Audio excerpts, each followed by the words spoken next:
परम श्रद्धेय संत चरण, उपस्थित नागरिक सज्जन, माता भगिनी, अपने प्रदेश के आदरणीय मुख्यमंत्री जी सहित सभी संतों के सारगर्भित और ओजपूर्ण वचन आपने सुने हैं। गीता को जीना है।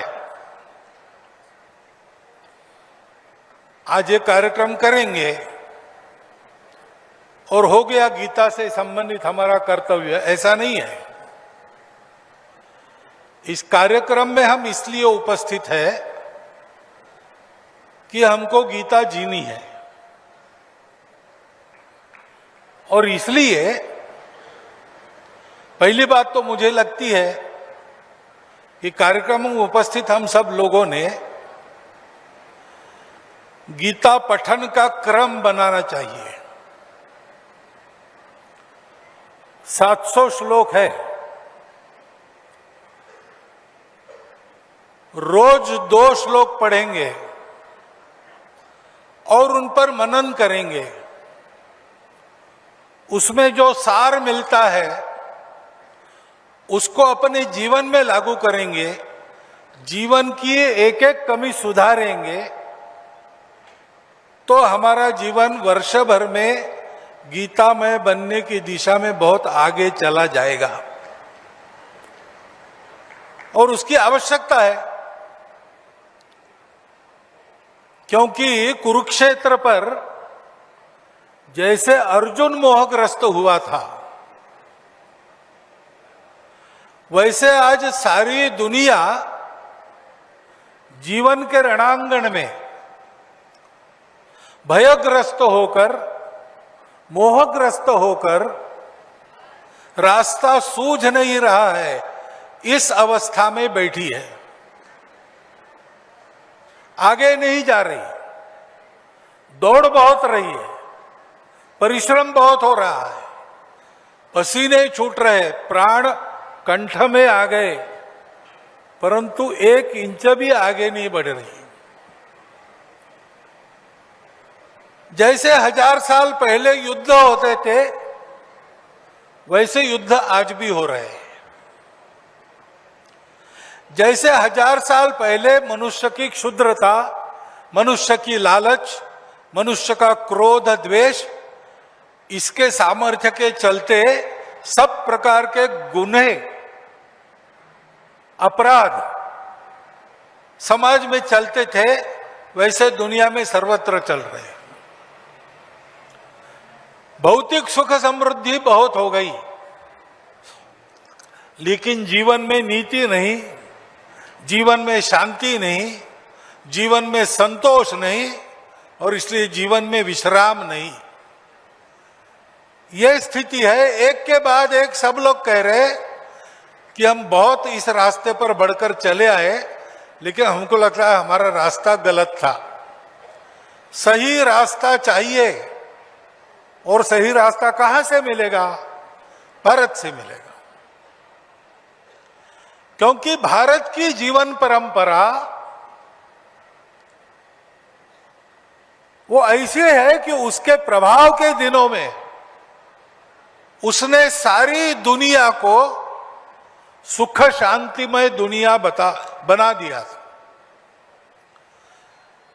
भौतिक ज्ञान की भी परमावधि और नैतिक उत्थान की भी परमावधि एक साथ।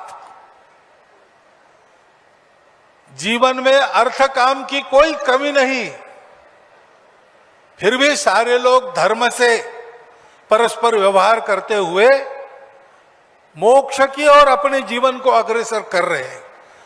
इस प्रकार का अपने देश का चित्र था, और उसी का अनुकरण सारी दुनिया करने के कारण सारी दुनिया में कम अधिक ऐसी स्थिति रही। 1 साल 2 साल नहीं, 3000 साल तक। उस जीवन को दुनिया चाहती है, और दुनिया जानती है कि भारत के पास ये ज्ञान है। और श्रीमद् भगवद गीता युगों युगों के जीवन के अनुभव से भारत में जो ज्ञान स्थिर हुआ है, उस ज्ञान का सारांश है सर्वोपनिषदो गावो दोग्धा गोपाल नंदना। सत्य के निकट बैठकर जो ज्ञान प्राप्त किया, अनेक धाराएं चली, अनेक संप्रदाय चले, अनेक नियम व्रत आदि चले, उन सब का जो निचोड़ है वो भगवत गीता में बताया गया। क्योंकि आज जैसे दुनिया लड़खड़ा रही, वैसे अर्जुन भी लड़खड़ा रहा था। और अर्जुन डरपोक आदमी नहीं था। अर्जुन आसानी से मोहग्रस्त होने वाला व्यक्ति नहीं था। वो तो कर्तृत्व का मूर्तिमंत प्रतिमान था। अत्यंत विपत्ति के क्षण में भी जहां सारी बातें लगती हो कि अपने खिलाफ है, वहां भी अपने धैर्य को न खोते हुए वो विजय प्राप्त करने वाला था। उसका एक नाम ही विजय है। ऐसा अर्जुन वो मोहग्रस्त हो गया। तब गीता का उपदेश हुआ। अर्जुन के प्रश्न बड़े गंभीर थे कि राज्य के लोभ में मैं अपने ही बंधुओं को क्यों मारूं?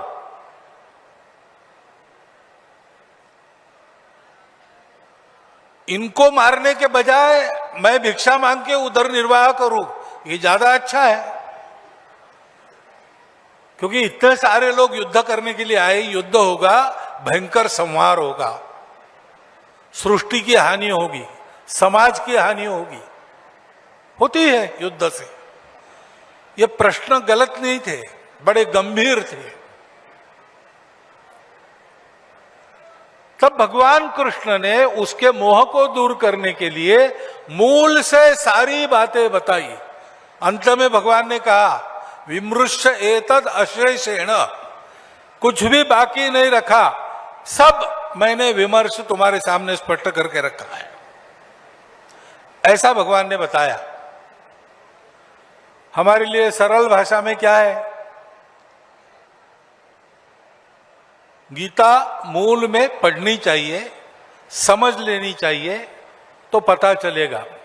और गीता का और एक गुण विशेष ऐसा है कि हर बार आप चिंतन करते हो तो हर बार आपको नई बात मिलती है जो अभी के आपके स्थिति में आपको उपयोगी लगती है। क्योंकि वो सब कुछ है, उससे सदा सर्वदा सब परिस्थितियों के लिए सब उपाय मिलते हैं। भगवान ने पहली बात बताई कि तुम समस्या को टालने का प्रयास कर रहे हो, भागने का प्रयास कर रहे हो। पहली बात है, भागो मत, खड़े रहो। समस्या आई, उसका सामने से मुकाबला करो। समस्या का निदान पाना है तो दाएं बाएं नहीं देखना है, समस्या के अंदर घुस के निदान करना पड़ता है। और इसलिए खड़े रहो, भागो मत। अब तुमको लग रहा है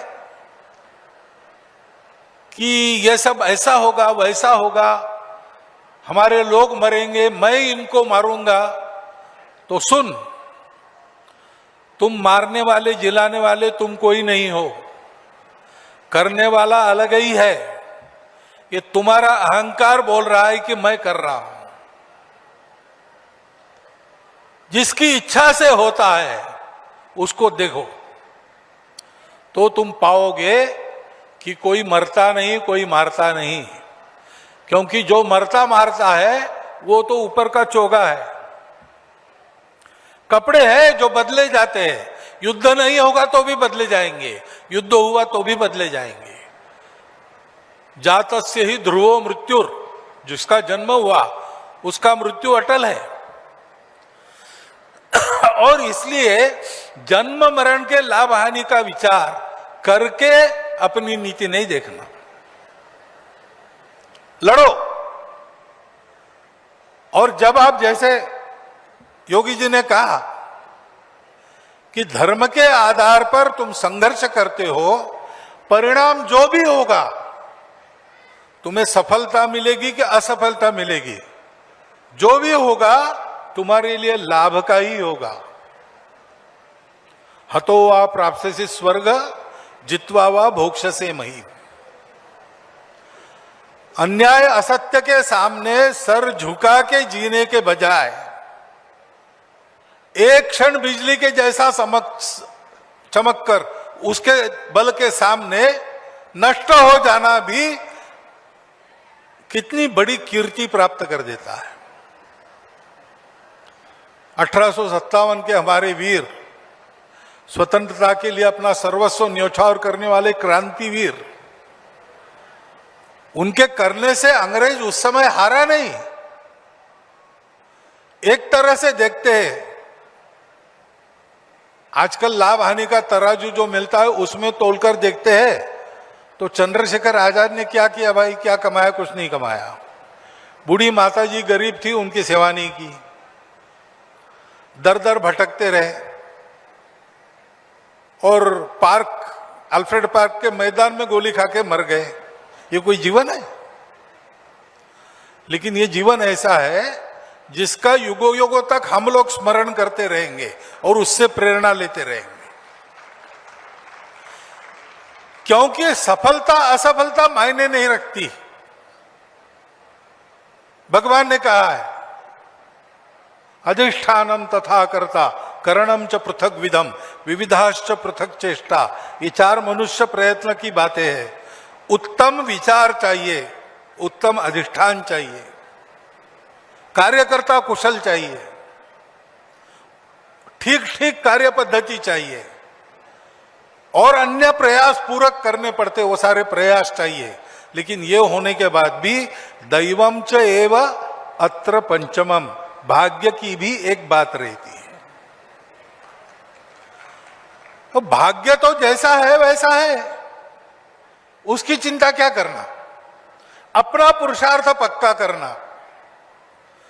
अपना पुरुषार्थ पक्का है तो भविष्य का भाग्य उससे बनेगा। चार के पीछे भाग्य पांचवा चला आता है। अभी यश है अपयश है, इसकी चिंता क्या करना, लड़ते रहना। और लड़ना है दुश्मनी करके नहीं, खुन्नस से नहीं, द्वेष से नहीं, तो धर्म के लिए लड़ना है, मेरे लिए नहीं लड़ना है। मेरे लाभ हानि का विचार नहीं है, धर्म रक्षा का विचार है। और जैसे बताया गया, वो धर्म है समाज की धारणा करने वाला धर्म, सबको साथ रखकर सबको उन्नत करते हुए सबको जिलाने वाला वो धर्म। सबका कल्याण हो इसलिए मैं मेरे व्यक्तिगत हित की बलि देता हूं। मैं मेरे प्रिय व्यक्ति को भी वो अधर्म कर रहा है इसलिए दंडित करता हूं। मेरा मित्र है तो भी मैं क्षमा नहीं करूंगा, तो वो मित्र द्रोह नहीं होता है, क्योंकि मैं धर्म के लिए करता हूं, स्वार्थ के लिए कुछ नहीं करता हूं। बहुत अच्छे बड़े काम भी अगर स्वार्थ से किए जाते हैं तो उनका फल अच्छा नहीं होता। और छोटा सा भी काम आपने किया लेकिन वो परार्थ के लिए किया, परोपकार के लिए किया, सेवा के लिए किया, तो स्वल्पमल्पस्य धर्मस्य त्रायते महतो भयात्।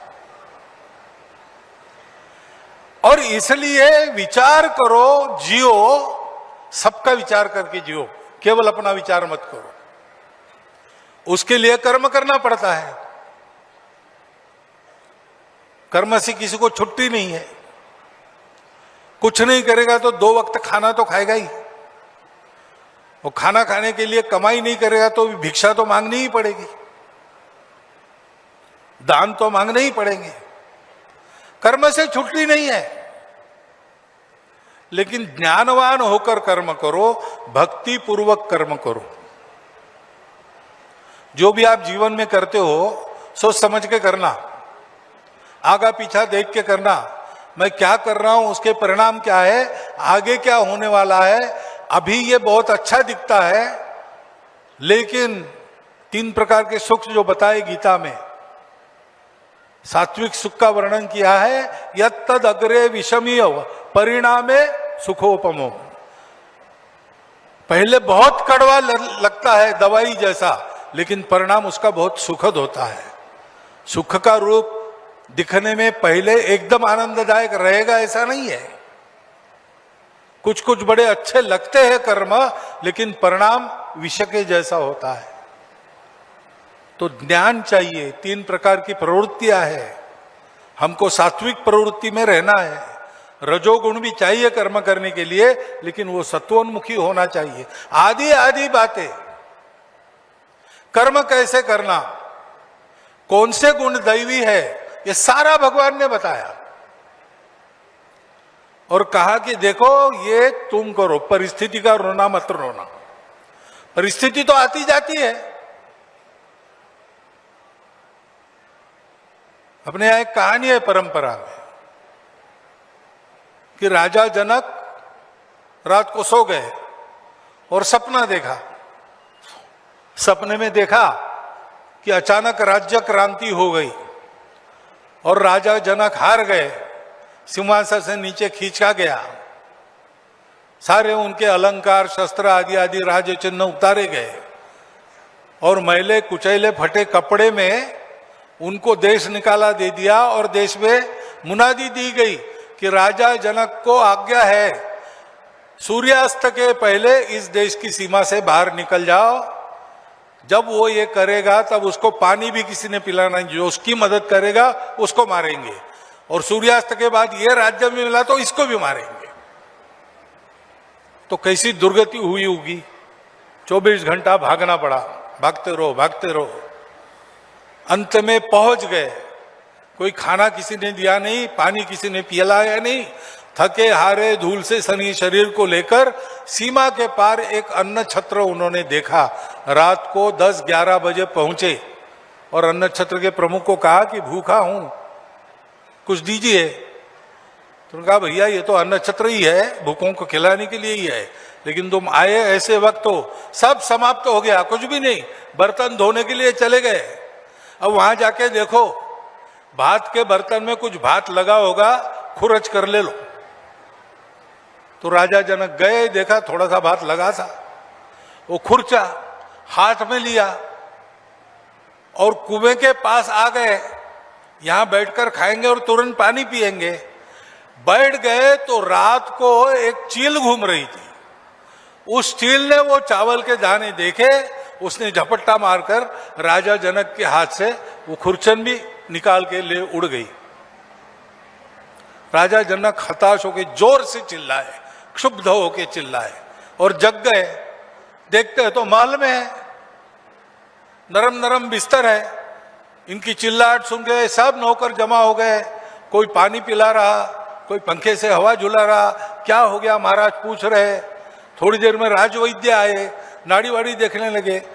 तो राजा जैन्य ने कहा कि अभी तो मैं इतना भूखा, सब प्रकार से हताश होकर निराशा से चिल्लाने वाला था, यहां तो कुछ भी नहीं है।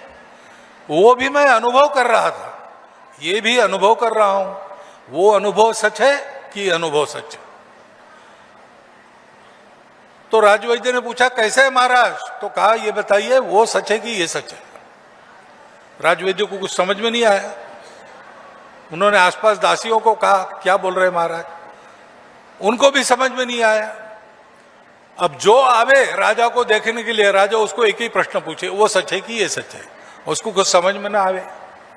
लोगों को लगा पागल हो गया राजा, क्या हो गया पता नहीं। लेकिन उनका एक वृद्ध प्रधानमंत्री था, उसको जब पता चला वो आया। उन्होंने कहा ऋषि याज्ञवल्क्य को बुलाओ, वो उत्तर देंगे इनका। याज्ञवल्क्य जी को बुलाया गया, वो आए, उन्होंने पूछा क्या हुआ महाराज? उनका वो सच है कि ये सच है? तो याज्ञवल्क्य ने कहा वो क्या था और ये क्या है? तो राजा ने वर्णन किया, स्वप्न का वर्णन किया और स्थिति का वर्णन किया। फिर याज्ञवल्क्य ने पूछा कि ये सब वो तुम्हारे शत्रु विजयी होकर तुम्हारी दुर्गति कर रहे थे और चील तुम्हारे हाथ का झपट्टा मार के छीन रही थी, तब तुम थे क्या? बोला हाँ मैं था, मैंने अनुभव किया। तो बोले अब ये कुछ नहीं है, सब प्रकार के सुख हाथ जोड़कर तुम्हारे लिए हाजिर है, तब तुम हो कि नहीं? तो बोले हाँ मैं हूं, और वो नहीं है। तो बोले जब ये था तब वो नहीं था, वो था तब ये नहीं था, ये असत्य है, लेकिन वहां भी तुम थे, यहां भी तुम थे, तुम सही हो, तुम हो। परिस्थिति आती जाती है, हम हैं उसको झेलने वाले। तो अपने आप को जानो, हम है यानी हमारा शरीर तो 100 साल रहेगा, उसके बाद वो भी जाएगा, लेकिन हम रहेंगे। ऐसे हम व्यक्ति के नाते हमको समझे, हम देश के नाते भी हम क्या है उसको समझे। हमारा देश संपूर्ण दुनिया का विश्व गुरु था, अनेक राजाओं के राज्यों से मंडित था, कवि चक्रवर्ती सम्राट भी होते थे। दुनिया का एक बहुत बड़ा संबल भारतवर्ष था, तब भी भारतवर्ष था, और 1000 साल तक आक्रामकों के पैरों तले रौंदा गया, पारतंत्र में जीना पड़ा, धर्मस्थलों की सब बातों की हानि हुई, जबरदस्ती मतांतरण होने लगा, ये सब था, तब भी भारत था। वो वैभव के दिन नहीं रहे, वो आक्रमण के दिन भी चले गए। अब राम मंदिर पर झंडा फहराने वाले हैं, तब भी भारत था, अब भी भारत है। और इसलिए भारत क्या है? रविन्द्रनाथ ठाकुर ने कहा है कि दुनिया में कुछ भी होने के पहले भारत पहले, वो जो है वो बने, उसको समझना है, उसके लिए हमको पुरुषार्थ करना है। तो हम यानी शरीर मन बुद्धि नहीं, हमारा चिरंतन अस्तित्व आत्मा के रूप में रहता है, संस्कार लेके हम चलते जन्मों जन्मों की, हम है। ये समझकर सारा भय छोड़कर कर्तृत्व पुरुषार्थ इस राह पर चलना, फल की चिंता किए बिना, और जो किया अपने अहंकार से उसमें लिप्त न होते हुए, मैंने किया, मेरा क्या हुआ, मेरे लोगों का क्या हुआ, ये न सोचते हुए जब जो करना है वो करना है। लोकमान्य तिलक 6 वर्ष कारावास मंडालय में रहे, गीता रहस्य लिखा वहां, वापस आए, देखा सारी जागृति शून्य हो गई थी, कोई नहीं था साथ देने वाला। दूसरे दिन अपने वृत्तपत्र का पहला अग्रलेख छूटने के बाद लिखा उन्होंने, उसका नाम था पुनश्च हरिओम। प्रथम प्रतिबंध के बाद पूजनीय गुरुजी को कार्यकर्ताओं ने कहा कि अब अपनी हालत जो हो गई है, ये शाखा वगैरह नहीं चल सकता, ऐसा लगता है, कुछ और करना चाहिए। गुरुजी ने कहा कि आप लोग तो समझदार हो, जो चाहे वो करो, मेरा मैंने तय किया है, आप लोग आएंगे साथ तो आपके साथ, आप नहीं आएंगे तो आपके बिना। मैं फिर से 5 बालकों को हाथ में लेकर मोहिते सायं शाखा शुरू करूंगा। ये है, हमको करते रहना है। लाभ हानि यश अपयश राग द्वेष सबकी चिंता छोड़ के, इन दुविधाओं से बाहर निकलकर धर्म के लिए, देश के लिए, ईश्वर के लिए, अपने आत्मा के सम्मान के लिए हमको अपना कर्तव्य करते रहना है। उससे क्या मिलेगा ये सवाल नहीं करना, अपना धर्म चलना। हम भारत के लोग हैं, हम हिंदू समाज है, हम हिंदू राष्ट्र है, हम सारी दुनिया को सेवा का संदेश देंगे, त्याग का संदेश देंगे, धर्म का संदेश देंगे। वैसा हमारा जीवन होगा, उससे दुनिया सीखेगी। और ऐसा हमारा जीवन हो, इसलिए हमें करना क्या है?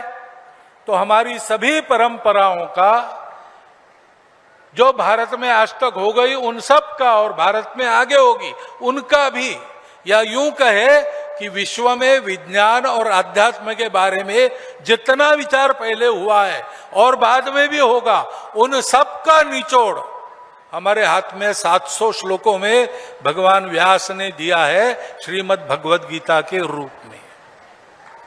सदा के लिए हमारे लिए एक दीप है, उसका अध्ययन करना, उसका अर्थ समझना, आज की परिस्थिति में आचरण के रूप में उसका अर्थ क्या होता है वो जान लेना। छोटी छोटी पुस्तिकाएं महाराष्ट्र ने प्रकाशित की है और उसके अनुसार अपने जीवन में परिवर्तन लाना, ये हमको करना है। मुझे लगता है कि जियो गीता इन 2 शब्दों में इतना बड़ा आशय भरकर उसको हमारे पास ले आने वाले स्वामी ज्ञानानंद जी सहित उनके सभी सहायक गण आज अभिनंदन के पात्र है। अत्यंत समयोचित इस प्रकार का एक संदेश आज हमको मिल रहा है।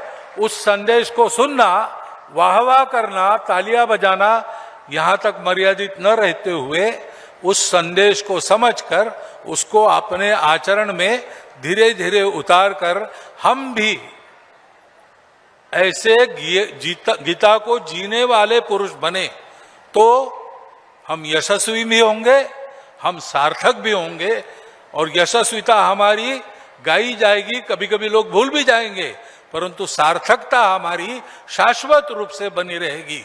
उस शाश्वत सार्थक के जीवन का हम सबको लाभ हो, भारतवर्ष को लाभ हो और भारतवर्ष विश्व गुरु बने, इस एक शुभकामना को आपके सामने रखता हूं, आपको देता हूं। मेरे सहित सब पर आज की ये बात लागू है, ये आपको बताता हूं और आपने सुन लिया, इसलिए आपका धन्यवाद करता हुआ मेरे 4 शब्द समाप्त करता हूं।